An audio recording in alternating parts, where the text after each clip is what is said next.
Good afternoon, everyone. I'm Samantha from Urban Casual, and welcome to this week's edition of Locals Talk Local Matters on February 11th, 2021. Let me know if you can hear me, and if you're joining us today, pop a thumbs up in the comments section there, and we will get started in just a few seconds.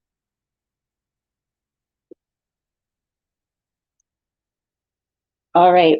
First off, we will get talking about a contest that is happening in town. Now, this local law firm, they have a support local contest every month. And this month, they are actually giving away 4 prizes to Patsy's Place. So Mountain Vista Law, head on over to their Facebook page. You have until tomorrow to enter and try your chance to win a tray of treats from Patsy's Place. They look delicious. So yeah, definitely head over to their Facebook page. All you got to do is ask to be entered into their draw, and you can call them or you can reach out on Facebook or Instagram, and they will do that draw tomorrow at 2 p.m. on their Facebook page. So good luck, everyone, and go win yourself some treats from Mountain Vista Law. All right, a couple of events to talk about that are coming up this weekend for February 13th. From 12 p.m. until 5 p.m., we have the One Stop Valentine's Market. This is happening over at the Social Spot, which is at 609 First Street West. That is the old IGA location, right tucked in behind Fast Gas if you haven't been there yet. But you can stop in and get gifts for your loved ones on Saturday for Valentine's Day. So men, this isn't just for you. This market is for everyone. But if you're a man who's looking for your one-stop place to shop and find everything that the lady in your life might like, well, I encourage you to pop into that market. It runs from 12 p.m. to 5 p.m. on Saturday. Also on Saturday and on Sunday, if you're looking for a surf and turf dinner, the Canadian Brew House has tickets on sale for $39.99. It includes an appetizer and your meal and drink, but the spaces are limited because restaurants have limited capacity at the moment. So if you do want to get in on that event, you should reach out and grab a ticket off their website today. Also coming up this weekend, because it is a long weekend, it is the Family Day long weekend. Family Day, you can start your morning off with breakfast at McKay's. This is a great fundraiser. Every scoop sold on Family Day will be donated to the Boys and Girls Club of Cochrane and area. So a local community initiative, but also the same day, the Golden Ticket 50/50 fundraiser for the Boys and Girls Club of Cochrane and area is going to start up a 50/50 that they will be doing for the rest of the year each month. All right, so stay tuned for more details about that. Ouch, just bang my funny bone.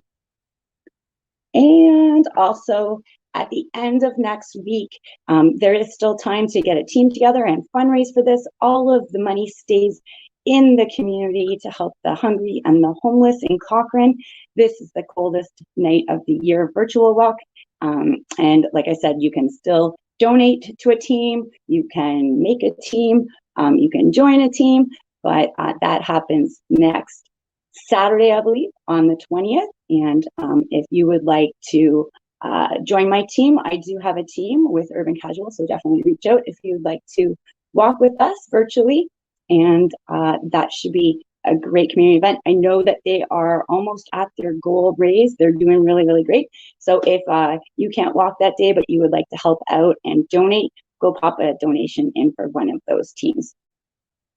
All right, that is it for the upcoming local events. But we are going to have some special guests today on part 2 of our show, and we'll be back in just a moment with that.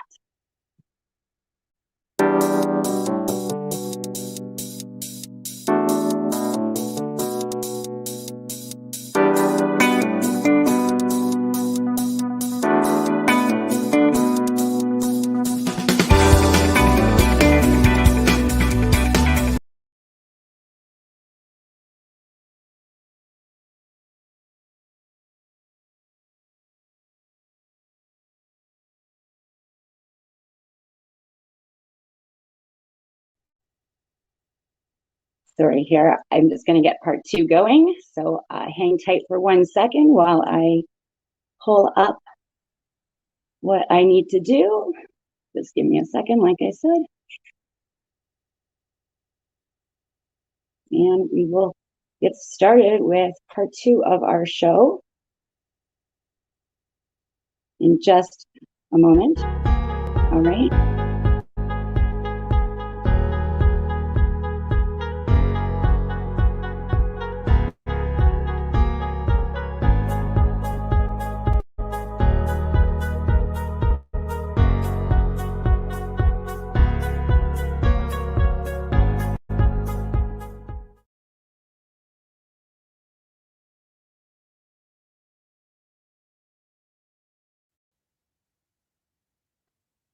Good afternoon, everyone. I am Samantha from Urban Casual, and welcome to part 2 of today's Locals Talk, Locals Matter show for February 11th, 2021. Today, I'd like to welcome 2 special guests from Big Hill Haven to tell us more about what they do in the community of Cochrane and area. And I'm just going to take a moment here to bring the ladies in. We are welcoming Tara McFadden and Debbie Lee. So just give them a moment here to get their volume going, and let's welcome them to the show. Let me see it. Let's put us in a different view here.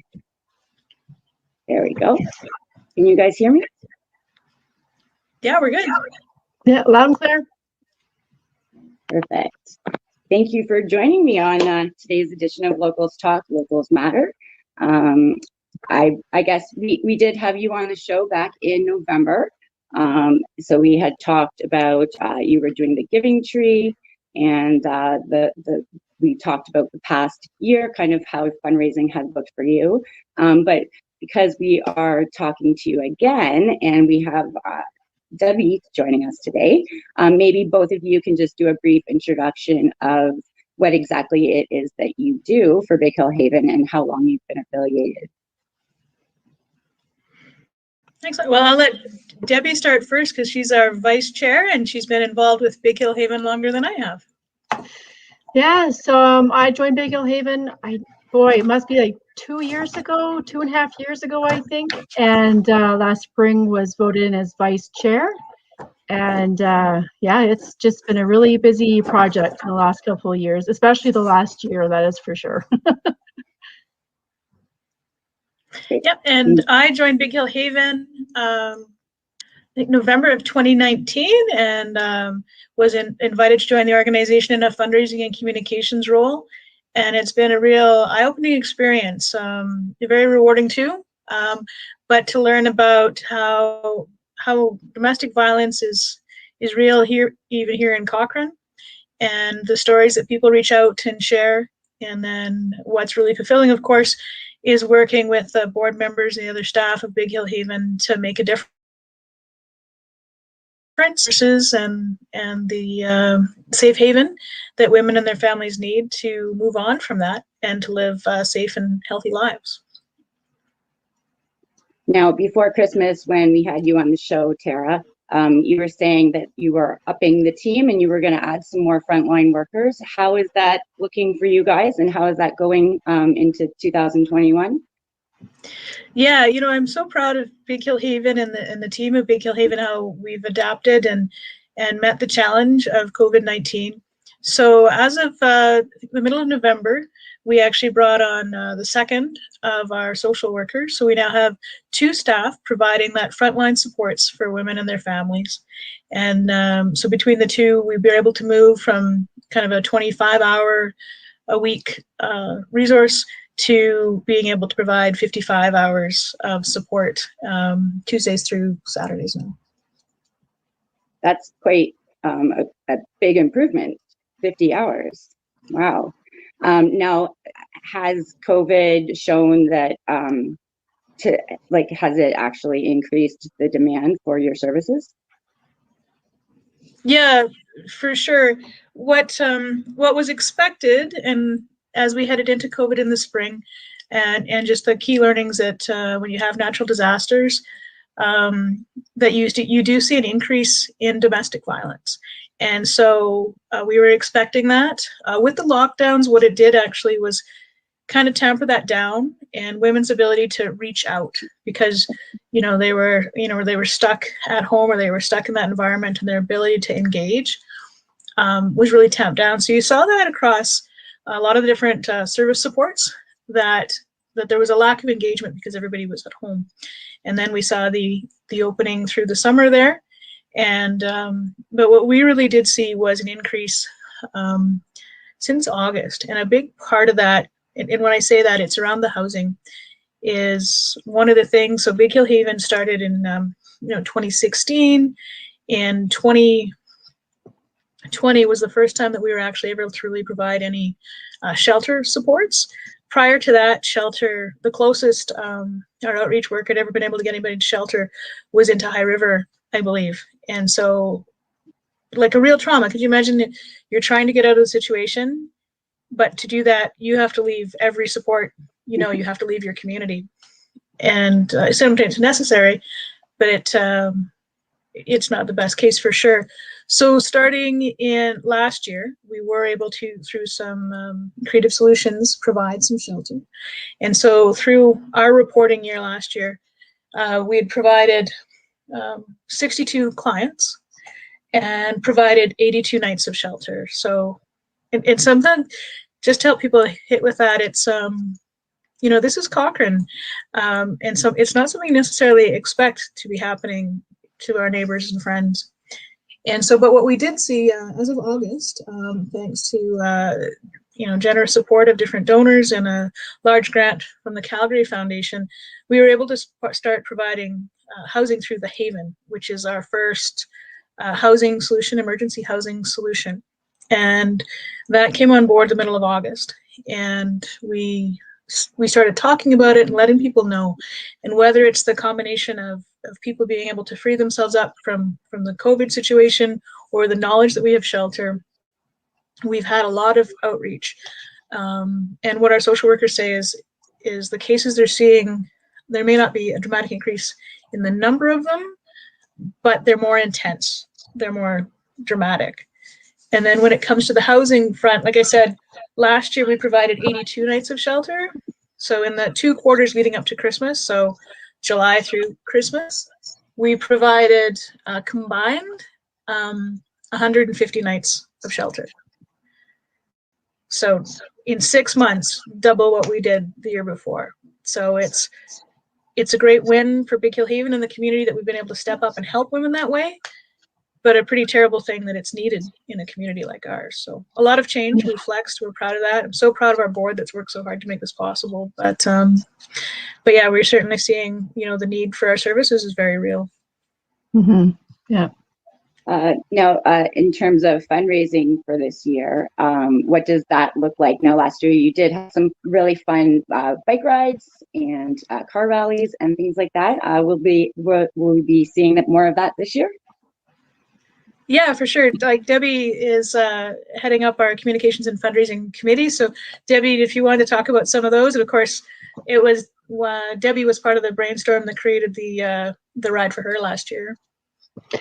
Yeah, so we actually haven't kind of put a date in mind for the Ride for Her, but that is definitely kind of on the books. We will be starting to plan that very soon.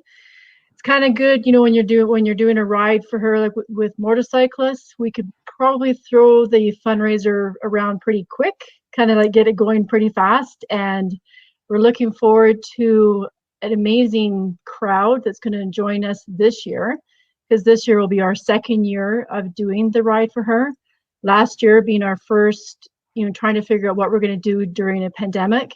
And it turned out to be incredibly successful, probably way more successful than we anticipated.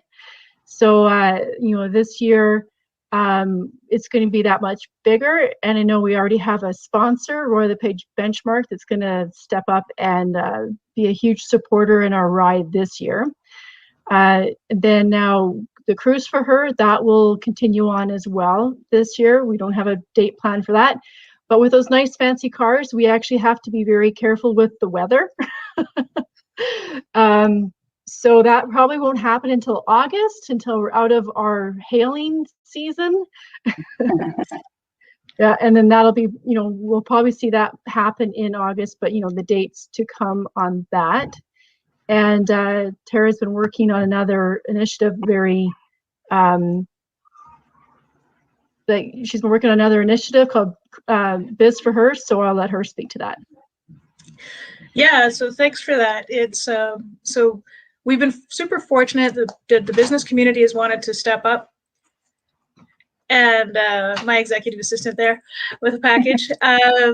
We've been super fortunate that the businesses have been wanting to step up and support us. So what we've actually worked to do, and what we're launching right now, is something called the Biz for Her program, which is a sponsorship program that at different tiers of support that allow businesses to support us, but also creates a real win for the businesses in allowing them to show and demonstrate how much of a partner of Big Heel Haven they are. So it's got 4 different tiers, and with different options in that, from having some decals for your cars and decals from your windows, to radio mentions, to some one-on-one time here on Urban Casual. So there's that event that we're hoping is going to be a big success for us, and a great partnership with the local business community. And then the events that we're looking at already. So Debbie had mentioned the Ride for Her was a great success. The participants were probably the biggest input I heard from them was, count us in for next year. And the Cruise for Her was an amazing day to go out with those fancy cars and go across the Highwood Pass. That was a great day.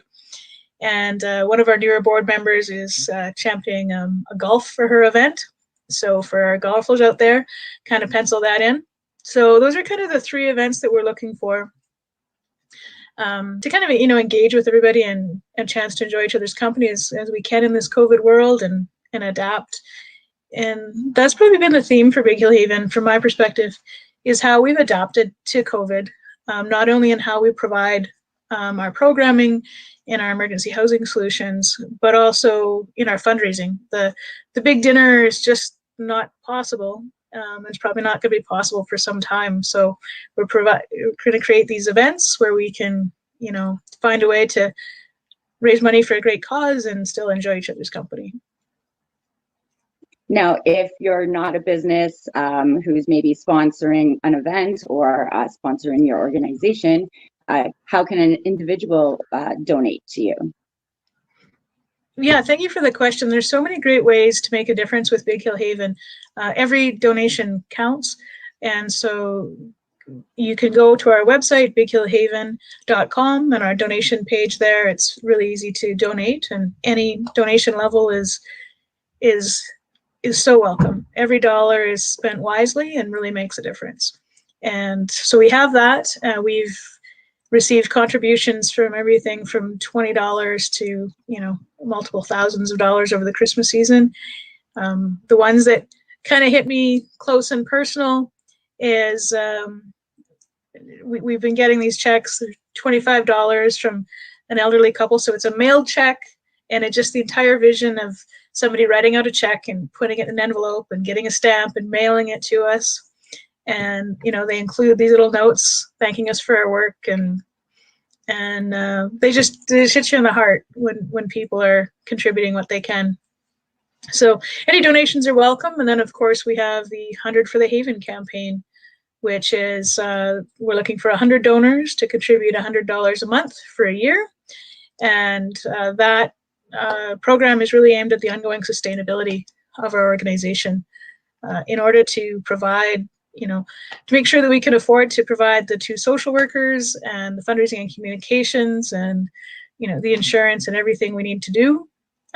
We really need to have that sustainable funding so that we can look beyond just this month or the next 2 months into the future. So right now that program's got 16 donors that are contributing, and we appreciate all of our donors, but that's a real win as well. Cool. Now I see people on Facebook ask this question all the time, so I thought maybe I would ask you so that you can explain it. But do you accept donations for like furniture, clothing, that type of thing, or what? Like, are you at that capacity quite yet, or how can people help you besides donations monetarily? Sorry. Type thing. Yeah, it's a great question, and we always appreciate the offers. The offer I had this morning was a donation of bacon, which is probably the tastiest donation offer I've seen yet. So, but sadly, we had to decline. What works best in our situation is so now that person, if you wanted to donate bacon to me personally, you can reach me. But what works best for us is, of course, is the financial donations, but also gift cards. Gift cards for, local groceries or gas or local shopping, because then that's something we can pass on directly to our clients, and that empowers them to make the choices that they best need for their life. So that's kind of our key ask right now is, the financial donations, because that allows us to assign it where it's best needed, and gift cards so that we can, give our clients that kind of ownership of what they best need. Yeah. All right. I'm glad I asked, because donations to local businesses, that really does help people. Then you can provide them with what they need, and they can have the ability to go choose it for themselves. So definitely, if everybody's listening and you want to help out, any monetary donation is welcome, and thank you for it. But definitely you can pick up a gift card to the grocery store or clothing store, or even probably something for haircuts. That's probably something that people kind of forget about, but is a nice thing to have when you need it. So if you're looking to help the Big Hill Haven organization in town, those are some things that you can do. I'm just going to make sure that we've touched on everything here, because I know that, pets. So that place that you have, your Haven, your new shelter, where you can put someone up for the night, is it open to someone who has pets? Jackie, you're from our... So it's not, it's pet free, but we do have a relationship with the Humane Society and with other groups as well. So because that is a real barrier for people that are looking to move on. It's, there can be the financial barriers, there can be, what about my kids barriers, but a very real barrier for women looking to leave is, what about my pets? And so that's not a barrier. We'll work with you to find a way to make sure you and your pets are safe, and not only with the Humane Society, but we do have some relationships and partnerships that if you've got a horse or whatever it might be that needs to be in a safe place, because that's a leverage that happens. It's like, if you do this, bad things will happen to your dog or your horse or whatever it may be. So it's a leverage that sadly gets used, but it's not a barrier. Give us a call, and our team will work with you to get you and yours into a safe place.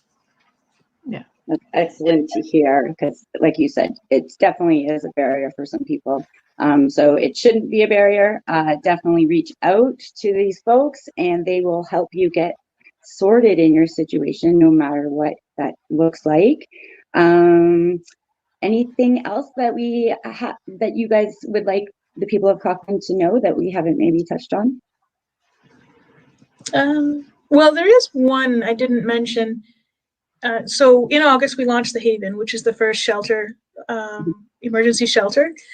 And the plan when we crafted that was that we could put, more than one person into that unit. And so that you could provide that shelter for a family or multiple individuals. But with COVID and with the restrictions on that, we've had to flex. So now with the Haven, we can only have, an individual or a family in there. And so what it's mean is we've had to continue with sometimes with a rent subsidy solution, or covering hotel bills. So the initial strategy was going to kind of save us money, allow us to have one solution in one place. But the realities of COVID mean that solution doesn't work as well. So we're still having to find additional solutions beyond that, which has increased our costs as well. So that's when people give to us, that's where your donations are going, to help us provide the shelter, to help with those outreach workers that connect you to the resources. And the resources that they provide, it's not just shelter, it's so much more. It's helping through court, it's helping with safety plans if you're not ready to leave yet. We also have a peer support program where people in the same situation can work together. So it's it's pretty amazing what's happened since the dream of 2016 and in the years that even Debbie's been involved. But Debbie, over to you. Like, what do you think of the transformation we've been in since you started? Oh, well, since we started, or I started, definitely in the last year, it's increased dramatically. And I think the fact that we actually started on this big change of opening up a shelter, and then at the same time, when we were kind of committing to the shelter, COVID hit. So it's kind of kept us on our heels, and we've had to kind of act pretty quickly on policies and procedures, and especially now, how are we going to manage having one or two families in our shelter when we can't do that during COVID, right? So yeah, it's definitely increased a lot in the last year for sure. But thankfully, we have an incredibly skillful board Yes. on Big Hill Haven, and all of the board members have exceptional skills that, they just bring a wealth of background that everyone should feel comfort knowing that the Big Hill Haven is being run very well. Yeah, now, is there an opportunity? Oh, sorry, go ahead. Oh, I was just going to say a huge shout out to our board, because not only do they bring a diverse, skill set and really thoughtful leadership, but the time and the number of hours this group has put in. And I know we've all talked about how COVID has hit us emotionally so hard, right? And this group have all managed to carry the burden of their regular lives, and then COVID, and then the amount of time that they bring to finding a solution and looking out for others is really awe-inspiring. So is there an opportunity to be a board member? Do you have room, or are you guys full, or what does that look like? There is 2 spots open, and we are looking for some pretty specific skills for the 2 spots that are open. One of it would be like a securities IT specialist, and then possibly another social worker. That would kind of like fill our spots that we have available. But we're always welcome for volunteers. Like, we have a lot of committees, and we're looking for public volunteers for the committees. So they may not necessarily be a position on the board for them, but they could be on the committee, and that'd be another way of helping. Great. Thank you for joining me today, ladies. It was fantastic having you update Cochrane about what you do and how they can help you in the community. I was going to ask one more question, which I totally forgot. I'm sure it'll come to me. I think we've covered pretty much everything for now. So thank you for the work that you do in the community, and I hope that we can continue to support you in 2021. And I look forward to seeing what those fundraisers are, because like you said, COVID has made everybody kind of have to change how things have been done. And I think that you guys have shown that there's some really creative solutions to fundraising and coming together as well. So continue on with the great work and everything that you do in our community. It is much appreciated, and good luck. So I will say goodbye to you ladies for now, but I welcome you again in the future if you would like to update Cochrane on more about what you do. It's an important cause in this community, and like I said, thank you so much for being so passionate about it and looking after our community. Thank you for joining me. Thank you. Excellent. Thanks so much. you.